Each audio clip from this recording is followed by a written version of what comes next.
of money. Bread, cash, dosh, dough, loot, lucre, mullah, the readies, the wherewithal. Call it what you like. Money can break us, or it can make us.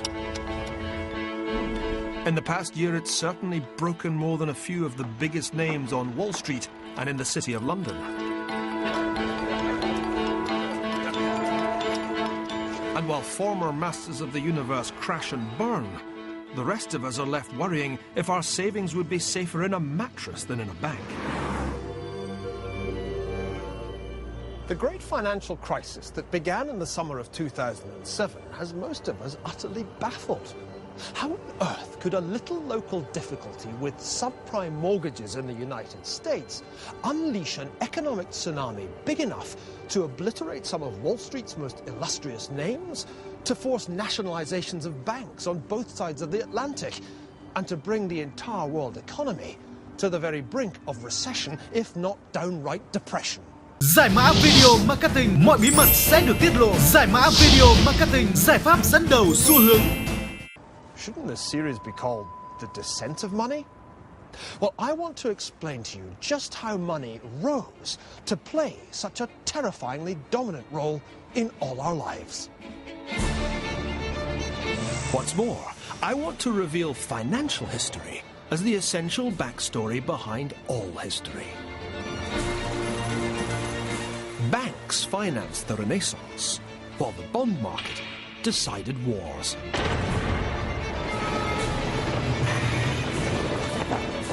Stock markets built empires, and monetary meltdowns made revolutions. From ancient Mesopotamia right down to present-day London, the ascent of money has been an indispensable part of the ascent of man. But money's rise has never been a smooth upward ride. As we'll see, financial history has repeatedly been interrupted by gut-wrenching crises, of which today's is just the latest. From the fluctuating prices of the homes we own to the high-speed industrialization of China, the power of finance is everywhere we look, and it affects all of our lives. But are you in on the secret? Do you know what causes a bank run or a monetary meltdown or a stock market crash? Can you tell the difference between a subprime loan and a prime loan? Well, I think these financial technicalities only really make sense once you know where they came from. And that's why financial history is of more than merely academic interest. Not knowing this stuff can seriously damage your wealth.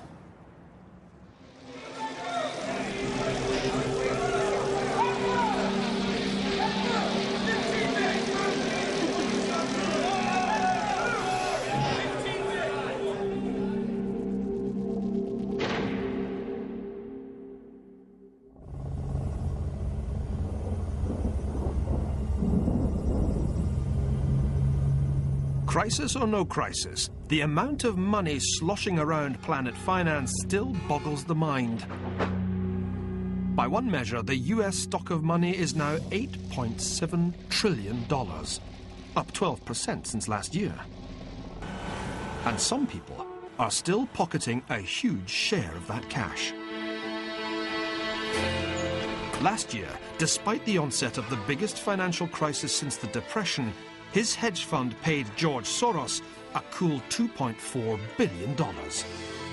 That's roughly 41,000 times more than the average American family earned.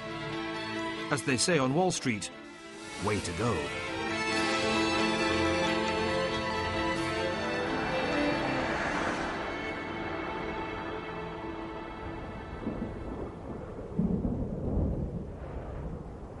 Now, however, imagine a world with no money. Giải mã video marketing, mọi bí mật sẽ được tiết lộ. Giải mã video marketing, giải pháp dẫn đầu xu hướng. 500 years ago, the most powerful society in South America, the Inca Empire, had no real concept of money. The Incas appreciated the aesthetic qualities of rare metals. Gold was the sweat of the sun, silver the tears of the moon, Labor was the unit of value in the Inca Empire, just as it was later supposed to be in a communist society. But in 1532, the Incas ran into a man whose hunger for money had led him across an ocean. Francisco Pizarro and his fellow conquistadores had come from Spain to what they called Upper Peru, inspired by the legend of El Dorado, the realm of the gold-covered king. After defeating the Inca army at the Battle of Cajamarca, their quest began in earnest. At Potosi, in what is now Bolivia, the Spaniards struck it rich. They discovered the Cerro Rico, literally, the rich hill. Towering nearly 16,000 feet above sea level, it was a money mountain. In their 250 years of Spanish rule, more than 2 billion Europeans had such an insatiable lust for gold and silver. They couldn't understand that to Pizarro and the conquistadores, silver was much more than just shiny metal. It could be made into money. A store of value, a unit of account, portable power.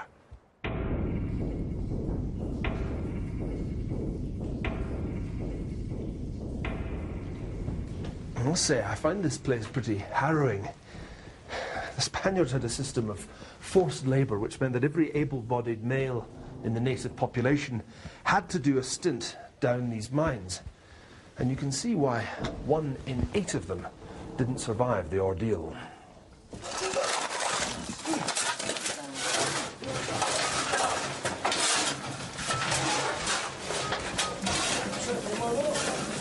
Today, 500 years later, conditions for miners in the Cerro Rico haven't improved much. But at least they get paid for the work they do. In those days, it was a way of making money that verged on genocide.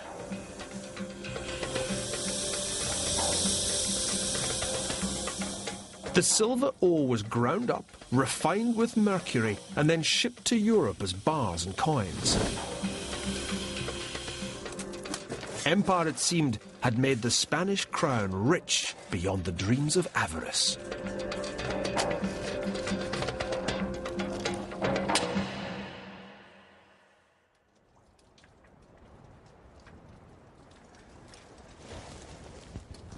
And yet all the silver in the mines of Potosi couldn't halt the inexorable economic and political decline of Spain's empire. Why was that, when Pizarro seemed to have struck it so incredibly rich? The answer is that the Spaniards had dug up so much silver to finance their wars of conquest that the metal itself suffered an extraordinary decline in value. More silver coins didn't make Spain richer. They simply made prices higher as an increased quantity of money chased the same amount of goods. What the Spaniards didn't get was that money is only worth what other people will give in exchange for it.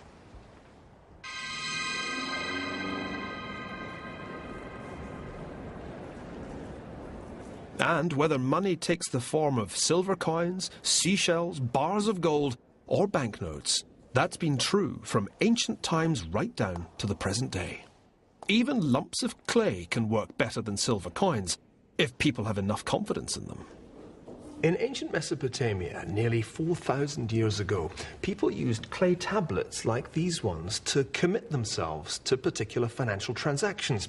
For example, this one, found a little southwest of Baghdad, specifies that a debtor will repay a lender 330 measures of grain on the harvest day. But this one's even more fascinating, because what it says is that a debt of 4 measures of barley should be repaid to the bearer of the clay tablet. And it's that idea of repayment to the bearer that really fascinates me.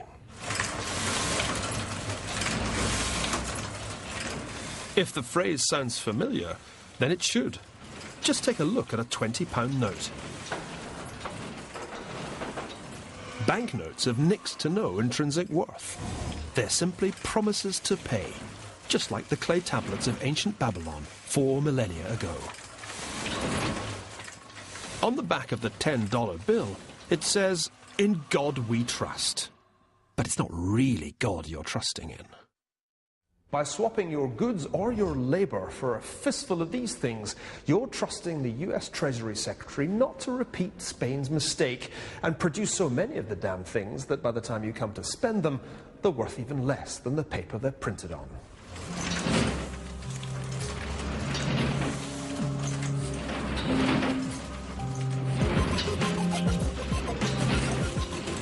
Today, we're quite happy with paper money. Even more amazingly, we're happy with money we can't even see. Millions of dollars pass through this woman's hands every day. Or rather, across her computer screen. She's a foreign exchange dealer whose business is literally buying and selling money. Each day, around $3 trillion changes hands in transactions like these around the world. And it's all built on trust. It has to be when you can't even touch the stuff. Giải mã video marketing, mọi bí mật sẽ được tiết lộ. Giải mã video marketing, giải pháp dẫn đầu xu hướng. That's what the conquistadores got wrong. They failed to see that money is about trust, even faith. Trust in the person paying you the money. Trust in the central bank issuing the money. Trust in the commercial bank that honors the check. Money isn't metal, it's trust inscribed. And it doesn't much matter what it's inscribed on. Paper, silver, clay, or a screen, provided the recipient believes in it.